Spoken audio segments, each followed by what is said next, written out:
na segunda parte agora das nossas apresentações, quando alguns dos membros brasileiros do movimento Slow Medicine vão falar sobre assuntos específicos. A primeira pessoa a falar vai ser a Ana Lúcia Coradazzi.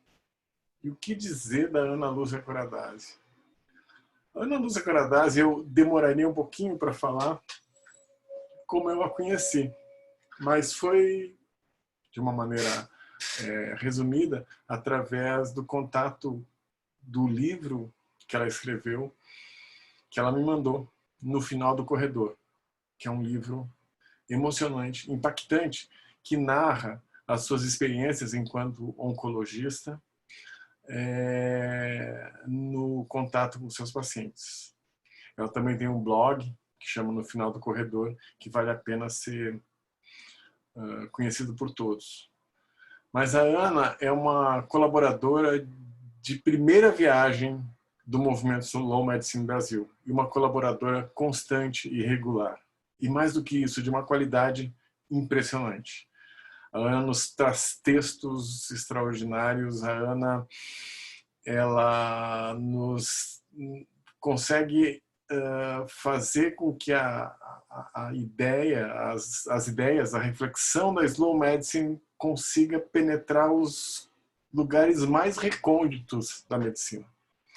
A Ana é oncologista, mas diferente da grande maioria dos oncologistas brasileiros, ela também tem uma formação em medicina paliativa. E isso a transforma numa profissional muito completa. A Ana é escritora. A Ana é mãe de 2 filhas lindas que estão até fazendo uma nova forma de comunicação dentro da Slow Medicine, que é os nossos quadrinhos. E a Ana, ela vem se tornando uma pensadora da Slow Medicine no Brasil. E eu gostaria que ela viesse trazer algumas das reflexões que ela tem feito para nós. Por favor, Ana. Pois é. Vocês estão me vendo? Tá me vendo aí? Então, gente, eu estou muito feliz de estar aqui, de verdade. Feliz demais. Estou emocionada aqui. Agora tá difícil, né? Depois de tudo que o Zé falou. Mas ok, né? Vamos lá. Eu vou compartilhar minha tela aqui com vocês. Pronto. Vamos lá. Gente, realmente estou muito feliz. Eu espero que todo mundo aí esteja seguro, confortável. E eu tenho que começar agradecendo muito ao Zé, né? Que é um grande amigo. Mas eu tenho muita gente para agradecer, na verdade, porque esse é um evento que está sendo feito a muitas mãos há um bom tempo, não só o evento, mas a construção dos conhecimentos da Slow, né? É uma galera que participa das reuniões online, é muito divertido, inclusive, e são pessoas que não só são empenhadas, mas elas são apaixonadas por esse conceito da Slow Medicine, no seu sentido mais profundo, assim, né? São pessoas que são apaixonadas pelo cuidado e pela ciência na sua que ela tem de melhor. E para mim é não só uma alegria, mas uma honra muito grande eu poder, de alguma forma, representar o movimento Slow aqui, né?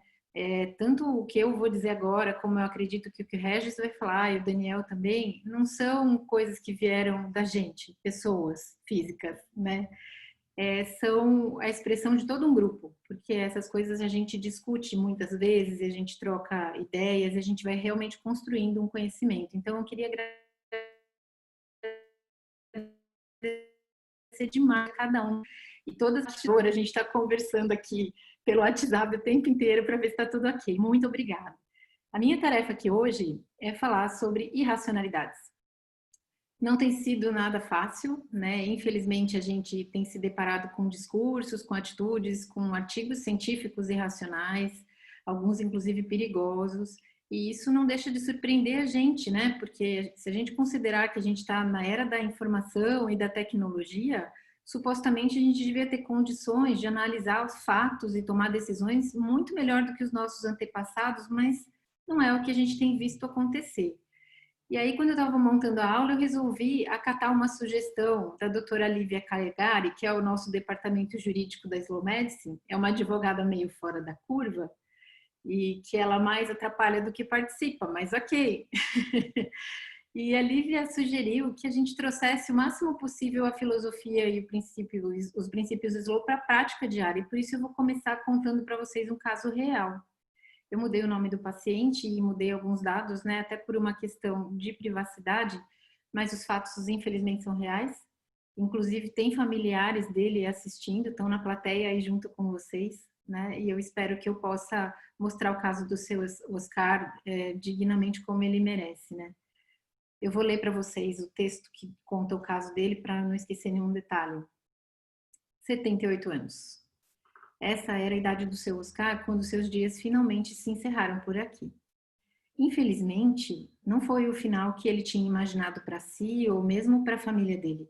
Há 2 anos ele tinha recebido o diagnóstico de um câncer de pulmão bem avançado e nesse tempo, entre um tratamento e o outro, entre as melhoras e as pioras, muitos pensamentos tinham passado pela cabeça dele. Ele era um homem prático. Mesmo sem ter muita instrução, ele montou seu próprio negócio, ele vendia peças para carros e ele ofereceu uma vida confortável para a esposa e para os 2 filhos. Enérgico, exigente, muito. Participou de cada momento decisivo desde o diagnóstico da doença. E ele dizia que o adoecimento tinha deixado ele com o coração mole. Ele não gostava muito disso. Ele sabia que não tinha nenhuma perspectiva de cura. Ele sabia que o tratamento tinha a intenção de melhorar sua qualidade de vida e, com alguma sorte, lhe daria um tempo a mais com os netos. Mais de uma vez, ele tinha me perguntado como seria no final. Se ele teria dor, se ele teria falta de ar, se o sofrimento ia ser muito intenso. Ele falava sobre não ver sentido em receber suporte ventilatório nos momentos finais e sobre o horror que parecia para ele a morte cercada de monitores, tubos, barulhos no UTI. E foi com um grande alívio que ele me ouviu dizer que caso sua falta de ar estivesse causando muito sofrimento e a gente não pudesse controlar, que ele podia ser sedado até que a hora dele chegasse. Ele falava muito sobre o desejo dele de estar com a família nesse último suspiro, e ao mesmo tempo em que ele pensava no que viria pela frente para si mesmo, ele organizava o que viria pela frente para a família. Pragmático, ele organizou seus bens, suas senhas do banco, seguro de vida, conversou com os 2 filhos sobre como gostaria que eles cuidassem da esposa, que também já era idosa, tinha problemas de saúde, e quando a doença mostrou estar tomando controle da situação, o seu Oscar estava pronto. Mas, nos dias incertos e insanos de hoje, estar pronto já não basta. Foi no meio da irracionalidade provocada pela pandemia que o câncer do seu Oscar resolveu derrotá-lo. Começou com a piora da fadiga, com a falta completa de apetite, a perda de peso, um pouco mais de dor nas costas e, por fim, a piora da falta de ar. Foram 3 semanas assim, controlando a dor num dia, ajustando o medicamento para falta de ar no outro, providenciando suporte de oxigênio em casa, mudando a posição da cama. Mas, numa manhã de sol, a sensação de sufocação era grande demais. E todo mundo entendeu que o seu Oscar estava partindo. Ele foi levado para o hospital pelo filho mais velho com a intenção de ser sedado para que os seus últimos momentos fossem dignos e tranquilos com os filhos por perto. O documento que a gente tinha feito junto, onde constavam as decisões dele sobre recusa do suporte ventilatório, UTI e outras medidas invasivas, foi levado com ele para que o médico de plantão pudesse compreender a situação e respeitar sua vontade. Mas, em tempos de pandemia, as coisas funcionam bem diferente. Em vez de ser avaliado pelo médico, o seu Oscar foi direto para a triagem de pacientes em insuficiência respiratória. Uma enfermeira, que estava devidamente paramentada e de quem a gente só conseguia ver os olhos, pediu que o filho do seu Oscar fosse para casa, porque o risco de infecção por corona era alto demais e os protocolos eram rigorosos. O filho tentou inutilmente argumentar que a falta de ar do pai não tinha nada a ver com o vírus, que os pulmões já vinham parando de funcionar há tempos por causa do câncer de pulmão. Ele estendeu para ela o documento com as diretivas de vontade do pai. Mas antes que ele conseguisse terminar de falar, o seu Oscar já tinha sido levado para o isolamento. Pouco menos de meia hora depois, ele já tinha sido entubado e estava na UTI coronavírus isolado do mundo, onde ele permaneceu até os seus últimos minutos, 3 dias depois, sem abraço, sem mãos dadas, sem adeus, sem nada. O caso do seu Oscar foi, assim, muito doloroso para mim. Ele quebrou meu coração, né? E acho que casos assim têm quebrado o coração de muita gente, principalmente de profissionais da saúde. Quando a gente escuta uma história dessa, com um desfecho tão triste, lá no fundo a gente se pergunta, não é possível, será que a gente não pode fazer melhor do que isso, né? E a nossa primeira reação é buscar no meio dos nossos neurônios, né, uma explicação racional para isso, né? A gente fala, puxa, foi triste, mas a gente está no meio de uma pandemia, né? Os protocolos têm que ser rigorosos, a gente tem que preservar a segurança das pessoas, né? O paciente chega em insuficiência respiratória, a gente não tem como saber se é Covid ou não, a gente não pode colocar todo mundo em risco, a intubação tem que ser precoce, senão a gente aumenta o risco de disseminar o vírus. Enfim, explicações racionais para essas tragédias não faltam, né? Mas então, por que que a gente continua sentindo esse aperto dentro do peito, né? Essa sensação de que tem alguma coisa muito errada. Talvez o primeiro ponto seja a gente se questionar em relação à condição de seres racionais. Quando a gente pensa, né, numa atitude racional, a gente parte do princípio que o nosso comportamento racional vem de um pensamento racional, né? Que a gente age racionalmente quando a gente raciocina antes de agir. Como é que funciona esse pensamento racional que vem antes do ato? Normalmente a gente vê mais ou menos assim. Primeiro passo é a gente analisar a situação através de um pensamento lógico, né? Entende o que está acontecendo, qual que é a causa daquilo, quais os possíveis desfechos, enfim, faz um diagnóstico da situação, né? Em seguida, a gente faz uma avaliação dos nossos possíveis atos, né, das nossas ações para aquela situação. O que que a gente pode fazer, o que que a gente deve fazer nessa situação, que resultados a gente pode esperar com as nossas atitudes, né? Em terceiro lugar, aí vem a sensatez, que seria a capacidade da gente ajustar essas possíveis ações ao contexto. Ok, né? O melhor seria isso, mas isso não está disponível, então vou precisar fazer aquilo, ou então esse paciente aqui não tem condição clínica para receber esse tratamento, então eu vou propor essa outra opção, enfim, né? É a sensatez. E por fim vem a coerência. A coerência, ela é a nossa capacidade de manter o raciocínio em concordância com valores que a gente pré-estabeleceu. Isso é bem diferente de pensar sempre da mesma forma, né? Isso significa que se você tem como valor na sua vida, na sua profissão, respeitar a autonomia dos pacientes, você vai considerar os valores e as expectativas deles em todas as situações. Não interessa se o paciente é homem, mulher, branco, negro, trabalhador, bandido, advogado, médico, se ele tem câncer, se ele é cardiopata, se ele tem Covid, né? O seu valor não pode mudar, você tem que ter coerência.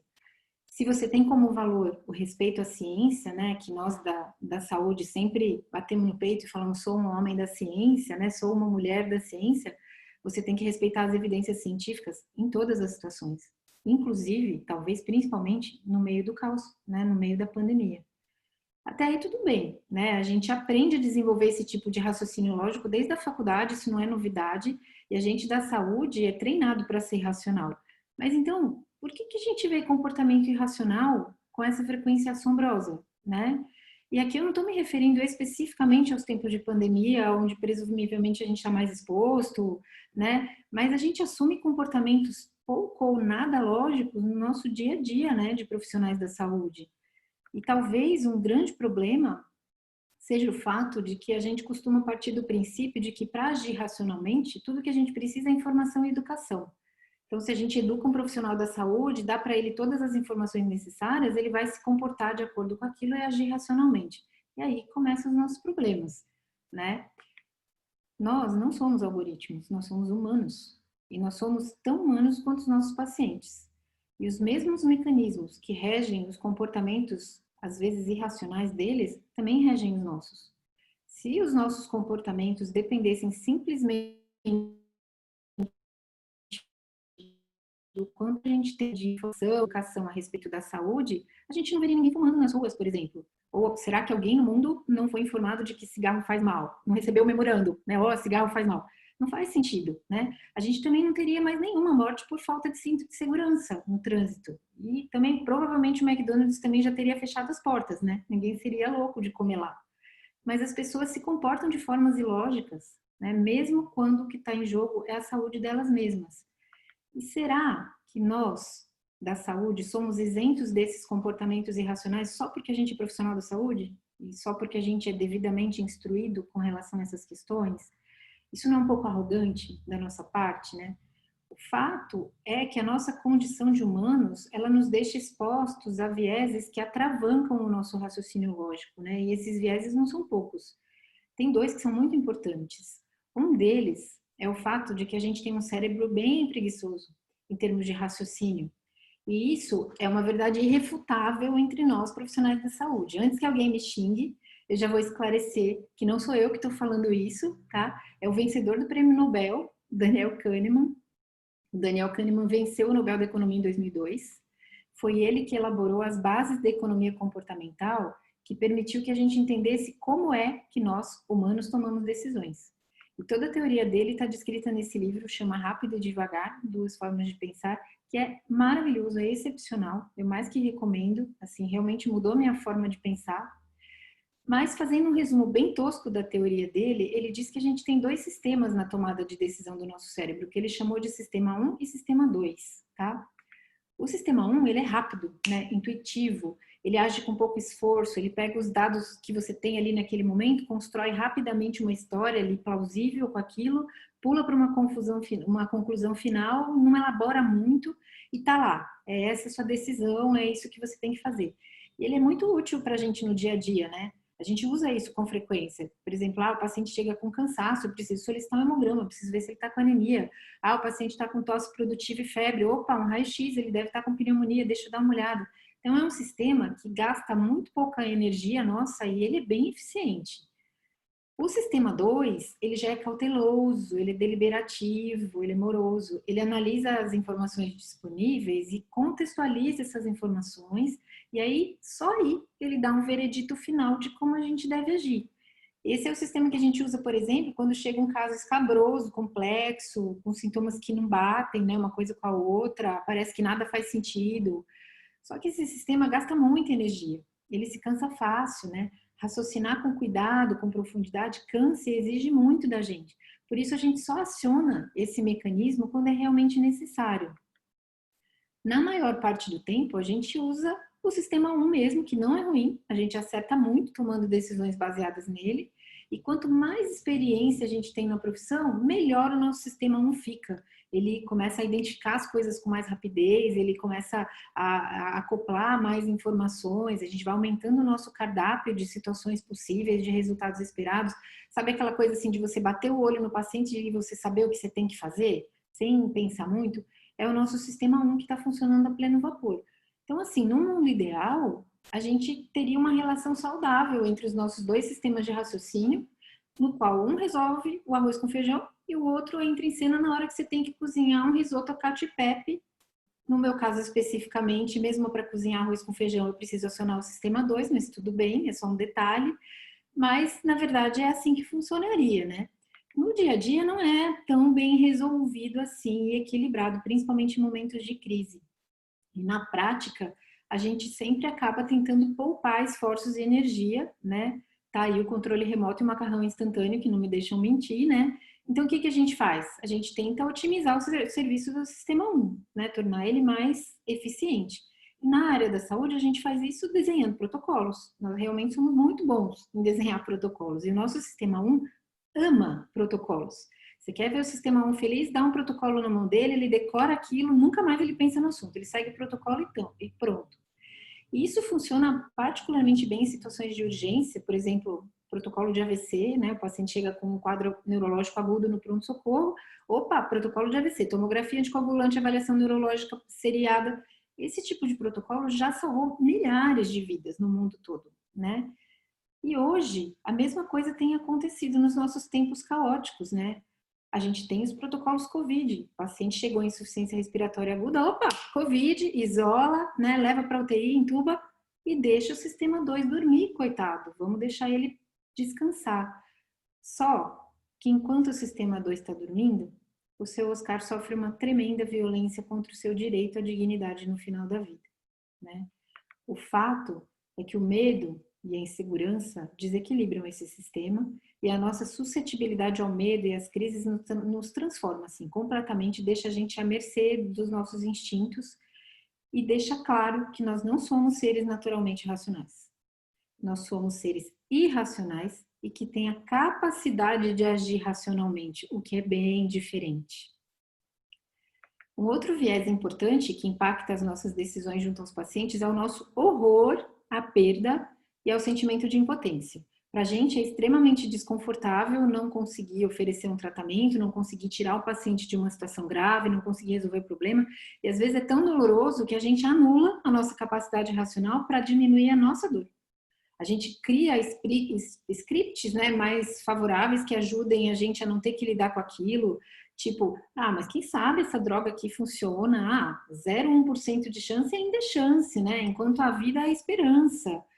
E aí, a gente fica sempre com aquela sensação horrível de que você está perdendo o paciente por entre os seus dedos. E, sinceramente, como oncologista, eu sei bem do que eu estou falando. Eu já criei na minha cabeça dezenas de historinhas para me poupar do desconforto e da dor de ter que admitir que eu não tenho como resolver determinadas situações, por mais dramáticas que elas sejam e por mais que eu adore o paciente. E é por isso que a gente acaba prescrevendo uma quimioterapia que oferece 2 semanas a mais de tempo de vida, sem considerar os malefícios que isso pode causar, as perdas que o paciente pode ter. A gente faz isso porque é muito mais confortável oferecer uma solução ruim do que não oferecer solução nenhuma. E é pelo mesmo motivo que a gente tem visto colegas extremamente capacitados, que costumam ser sensatos, mas que num momento de crise defendem o uso indiscriminado de hidroxicloroquina, adoção de protocolos agressivos para qualquer pessoa que chegue em insuficiência respiratória no pronto-socorro. Isso não vem da razão, isso não vem da lógica, isso vem do medo. Isso vem do medo da perda e da sensação de impotência, e o medo torna a gente irracional. A boa notícia é que a gente pode mudar esse cenário. A gente não precisa ser escravo da nossa condição irracional. Na verdade, lidar com isso talvez seja a nossa principal tarefa enquanto profissionais da saúde, e lidar com isso é uma escolha. E o primeiro passo é a gente assumir essa nossa irracionalidade, aceitar isso como parte da natureza humana. Lembrar que ter uma natureza irracional não necessariamente é algo indesejável, né? Sem a irracionalidade a gente perderia muito da nossa coragem, da nossa criatividade, da nossa inspiração. Muitas das melhores coisas que a gente é capaz de fazer vêm da nossa natureza irracional. A questão é que, em especial na área da saúde, quando você está lidando com a vida do outro, é muito mais proveitoso assumir essa condição e lidar com ela do que ignorar essa fragilidade e partir do princípio que, se eu estou consciente e agindo de uma forma lógica, ok, estou agindo de forma racional. O segundo passo é a gente entender que isso demanda treino. É preciso que a gente se policie em cada atitude, que a gente questione e que a gente aprenda a duvidar. Uma postura mais racional exige que a gente não aceite a primeira versão de tudo e que a gente acorde o sistema 2 e fala, amigo, tá na hora de trabalhar, vamos ver se essas evidências aqui são confiáveis, vamos ver se essas estratégias aqui que eu tenho nas mãos servem para esse paciente que está aqui na minha frente. Isso, na verdade, não devia nem ser uma escolha nossa para profissionais da saúde, isso é nossa obrigação. Isso faz parte do compromisso que a gente tem com os nossos pacientes. E, por fim, talvez o mais importante é a gente entender que racionalidade é bem diferente de falta de empatia. Se você está associando um médico racional a um médico distante, frio, que está atrás do computador só estudando, você está muito enganado. Na verdade, a racionalidade sem empatia, ela é tão perigosa quanto a empatia sem racionalidade. A empatia é essencial para que a gente consiga acessar o mundo complexo de cada paciente e oferecer para eles não o que a gente tem para oferecer, mas o que ele precisa receber. Essas são 2 características que precisam andar de mãos dadas no nosso dia a dia, principalmente em tempos de pandemia. E por fim, eu vou terminar com uma frase de um economista americano, David Ash, especialista em políticas de saúde, na qual ele fala: lidar com a nossa própria irracionalidade pode ser a atitude mais racional de todas. Obrigada.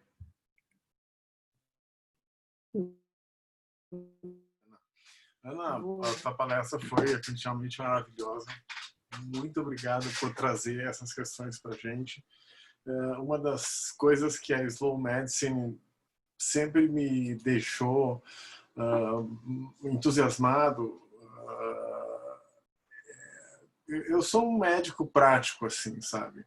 Eu sou um médico voltado à assistência e esse foi meu papel desde o começo, assim.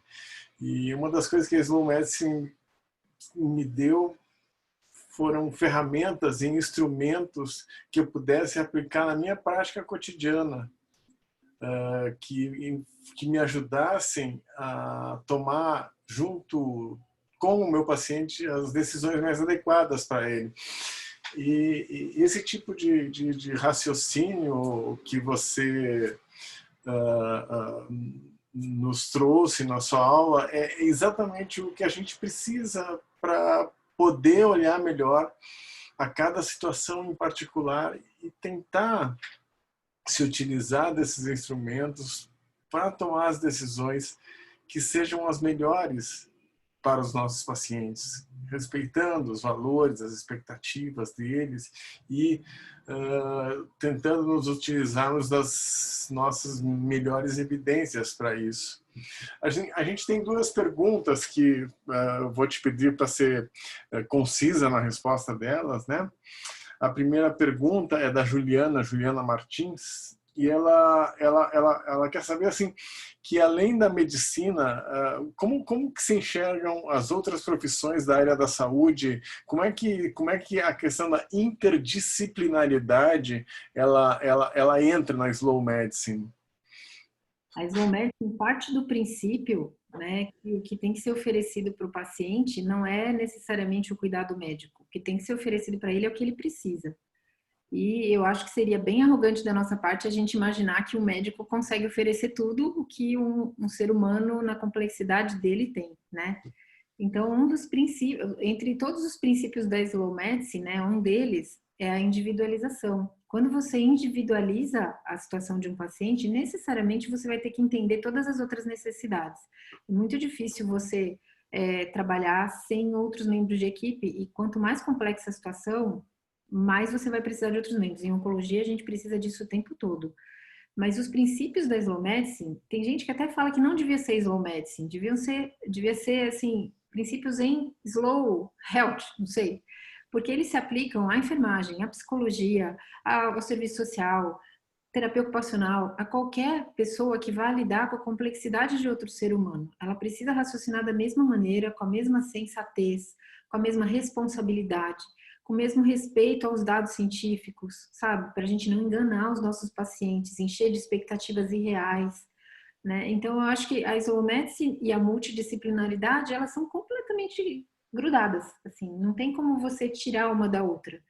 E o legal disso é que você consegue trabalhar com vários profissionais slow ao mesmo tempo. Quando você começa a agir de uma atitude slow, parece que você começa a aglutinar pessoas assim em volta de você, né? Você meio que atrai pessoas que pensam da mesma maneira e aí todo mundo melhora com isso. Não sei se eu respondi a pergunta, mas assim que eu penso, né, com relação a isso. A interdisciplinaridade é um pilar da Slow Medicine, eu acho, não tenho dúvida, e todo profissional de saúde pode se beneficiar desses princípios na sua prática. Uma segunda questão que é sempre frequente em quase todas as apresentações, e eu vou te colocar ela, eu já fui questionado várias vezes nesse sentido. Então responde você, Zé. Pergunta para você. Tendo em vista que na grande maioria das situações os médicos dispõem de muito pouco tempo de consulta, 12 a 15 minutos, como fazer para que esses princípios tão bonitos, tão maravilhosos, que foi a maneira como a Marina Fernandes colocou, como trazer eles à prática, como colocar esses princípios em prática num tempo tão exíguo? Essa pergunta da Marina. Eu já vi você responder essa pergunta, então tá fácil. Na verdade, quando a gente fala de slow medicine, o slow tem muito menos a ver com tempo e muito mais a ver com postura, né? Então, assim, é claro que ninguém vai querer praticar princípios da slow medicine na sala de emergência do pronto-socorro, né? Esse não é o ambiente. A sala de emergência talvez precise mesmo de protocolos rápidos, porque é outro tipo de situação. Mas se você pega situações de doenças crônicas, câncer, envelhecimento, fase final de vida, enfim, uma série de psiquiatria, né, que são condições que exigem que você tenha um acompanhamento do paciente, ele vai levar isso para a vida. Você não vai fazer tudo numa consulta só, você vai criar um relacionamento, criar uma ponte com esse paciente, entender o que está acontecendo. Então, você não vai fazer uma consulta de 5 horas, você pode fazer várias consultas de 15 minutos, e em cada uma você vai resolvendo. E conforme você vai pegando a prática, de verdade, em 15 minutos você consegue resolver muita coisa, você acessa o que é realmente importante para resolver naquele momento. Então não é muito uma questão de tempo. Eu, particularmente, não sou uma médica muito lenta, não. Eu atendo até meio rápido. Mas a ideia é o que é importante para esse paciente hoje, vamos resolver isso, deixa anotado, ó, isso aqui vai ficar para a próxima consulta, preciso resolver essa questão com ele. E você vai criando esse vínculo. Chega um momento do relacionamento que você não precisa nem perguntar mais nada. Você já sabe como funciona, já sabe qual é a prioridade, já sabe o que vai funcionar, né? Então é muito mais a postura de trazer o paciente para perto de você como um parceiro, compartilhar as decisões com ele e estabelecer uma relação diferente, e não aquela de o médico manda, o paciente obedece, do que o tempo em si que você tem, né? Perfeito. Eu acho, Ana, que essa pergunta aí, ela merece uma reflexão enorme, efetivamente, porque a longitudinalidade do cuidado é essencial, ou seja, a slow medicine, na medida em que ela se ancora na relação médico-paciente, a relação médico-paciente se estabelece ao longo de anos, às vezes, com o médico, com o paciente, com a família. Então, assim, o tempo, ele tem que ser considerado também nessa característica. E só para deixar a pulga atrás da orelha, eu acho que dá para fazer slow medicine no pronto-socorro, sim. É verdade. Depois que eu falei, eu pensei de novo, dá. É verdade. Na verdade, é um dos lugares onde se precisa fazer slow medicine, sabe? Se pedir menos exames, se prescrever menos remédio no pronto-socorro, você já vai estar fazendo slow medicine. Tem razão. Mas a gente não vai se prolongar nisso porque a gente tem outra pessoa para falar. Bom, Bom, eu vou me despedir aqui e agradecer de novo, viu? Obrigado, Ana. Obrigada, pessoal. Tchau, tchau.